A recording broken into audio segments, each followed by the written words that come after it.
कोई मेरे को भ्रम नहीं था। मुझे पूर्ण विश्वास है कि वो ऐसा हो रहा था मेरे साथ। मैं नीम करौली बाबा को पिछले 10-15 साल से जानती हूँ, लेकिन मेरी उनमें आस्था तब से ज़्यादा बढ़ी जब मैं पहली बार नैनीताल गई थी, करीब 10 साल पहले। अच्छा। तो नैनीताल के पास ही नीम करौली बाबा का आश्रम है। तो हम अल्मोड़ा जाते हुए हम नीम करौली बाबा के आश्रम में रुके थे। लेकिन आपने वहाँ जाने की क्यों सोची? मैंने इसलिए सोची कि मुझे पहले मतलब इतना वो नहीं था उनके बारे में, मतलब इतना ज़्यादा नहीं पता था। ये पता था कि वो बहुत ही मशहूर संत है। तो हमने सोचा कि हम भी जाके देखें वहाँ पे उस आश्रम में क्या है। तो हम गए वहाँ, जब हम जा एक्चुअली अल्मोड़ा रहे थे, लेकिन हम बीच में नीम करौली बाबा के आश्रम में रुके। तो वहाँ एक मतलब अद्भुत से शांति मतलब महसूस हुई। अच्छा। तो हम फिर उसके बाद क्या हो गया कि हर साल हम जब भी मतलब जाने लगे रेगुलरली उत्तराखंड के टूर पे। तो हमारा हमेशा पहला जो वो होता था, पड़ाव होता था, वो नीम करौली बाबा के आश्रम में होता था। फिर उसके बाद हम आगे अल्मोड़ा में जो और मंदिर हैं, जागेश्वर धाम या गोलू देवता का मंदिर, वहाँ सब हम जाते थे।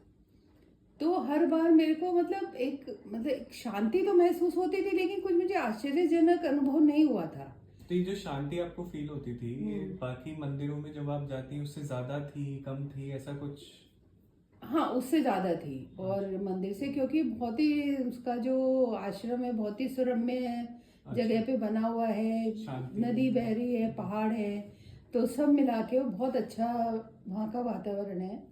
लेकिन इसी वर्ष करीब 5-6 महीने पहले जब मैं अल्मोड़ा जा रही थी, तो वहाँ पे नीम करौली बाबा गए हम हमेशा की तरह। पहले हम आश्रम गए। तो इस बार तो मुझे बहुत ही आश्चर्यजनक अनुभव हुआ। जनरली कि मैं क्या करती हूँ, जब भी मंदिर में जाती हूँ तो मैं कोई भी भगवान की जो मूर्ति मेरे सामने होती है, मैं उनकी उनकी आंखों में देखती हूँ। मेरी आदत है, और आंखों से मैं कनेक्ट करती हूँ भगवान से। तो इस बार भी जब मैं वहाँ गई तो बहुत भीड़ थी, बहुत लोग थे उनकी मूर्ति के आगे। तो मैं साइड में हटके, क्योंकि मैं थोड़ी देर उनकी मूर्ति के आगे खड़ा होना चाहती थी। ये जो सॉरी, मैं जैसे जानना चाहता हूँ, ये जो मंदिर है, ये पहाड़ पे आप ऐसे अंदर जाके, ऊपर है सीढ़ियाँ? हाँ, सीढ़ियों से उतर के है नीचे। अच्छा। नदी बह रही है, अपने अच्छा। पहाड़ से थोड़ा सा नीचे उतरना पड़ता है जहाँ पे उनका आश्रम है। ठीक और है। बहुत ही सुंदर आश्रम बना हुआ है उनका। ओके, तो मंदिर भी अंदर ही है आश्रम में? मंदिर भी अंदर ही है, और देवी देवताओं की मूर्ति भी है। और कितने लोग होंगे उस समय? उस समय होंगे करीब 100 के करीब तो लोग होंगे, फैले हुए थे ये मतलब। दिन का समय? दिन का समय था। और उनके जो भगवान बाबा हैं, उनकी मूर्ति के आगे करीब 20-25 लोग खड़े थे, तो थोड़ा सा भीड़ हो रही थी। ठीक है। तो मैं साइड में हटके ठीक थोड़ा है। पीछे को, जहाँ से मुझे उनकी मूर्ति स्पष्ट दिखाई दे रही थी, वहाँ मैं जाके खड़ी हो गई। और वो हमेशा की तरह, जैसे मेरी आदत है, मैं हाथ जोड़ के उनकी आंखों में देखने लगी। तो बाबा की तो मूर्ति है अपना, वो जैसे वो बैठे थे अपने ध्यान अवस्था में, उनकी आंखें खुली थी और एक शांत वो था। तो उनकी मूर्ति देखते देखते मैंने अपनी आंखें बंद कर ली, जैसे मैं उनसे कनेक्ट करने के लिए। तो जब मैं थोड़ी देर मैंने आंख बंद कर ली, फिर सुबह जब मैंने आंखें खोली तो मुझे लगा कि बाबा की आंखें भी बंद है। तो मैं एक संशय में पड़ गई कि अभी तो उनकी आंखें खुली हुई थी, अभी आंखें कैसे बंद है उनकी। तो मुझे लगा कि मुझे शायद भ्रम हुआ है। तो मैं उन्हें देखती रही ऐसे ही। फिर थोड़ी देर के बाद वो मुझे ऐसा लगा कि उनकी आंखें खुल गई। तो बहुत ही मेरे को अचंभव हुआ। फिर मुझे लगा शायद ये मेरी मतलब दृष्टि भ्रम है। तो मैंने फिर अपनी आंखें बंद कर ली थोड़ी देर के लिए। फिर जब मैंने आंखें खोली तो फिर उनकी आंखें बंद है।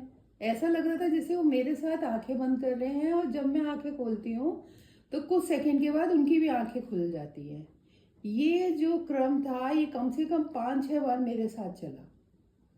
और मतलब मेरे को ये पूरा विश्वास हो गया कि ये मेरा दृष्टि भ्रम नहीं है, मतलब ये वास्तविकता में वैसा हो रहा है।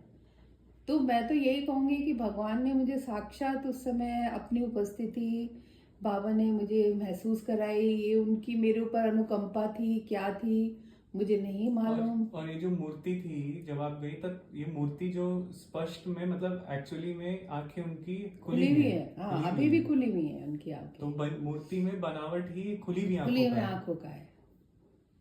तो ये जो मुझे अनुभव हुआ ये बड़ा अचंभित था, और मैं अगले साल फिर जाऊंगी। जैसे अभी भगवान की कृपा से हर साल वो मुझे बुला लेते हैं, वो जितने भी मंदिर हैं वहाँ जागेश्वर धाम तक, नीम करौली बाबा से शुरू होके सबके दर्शन। मैं फिर मतलब उम्मीद करती हूँ कि भगवान मुझे फिर बुलाएंगे, मैं फिर वहाँ जाऊंगी और मैं फिर उम्मीद करूंगी।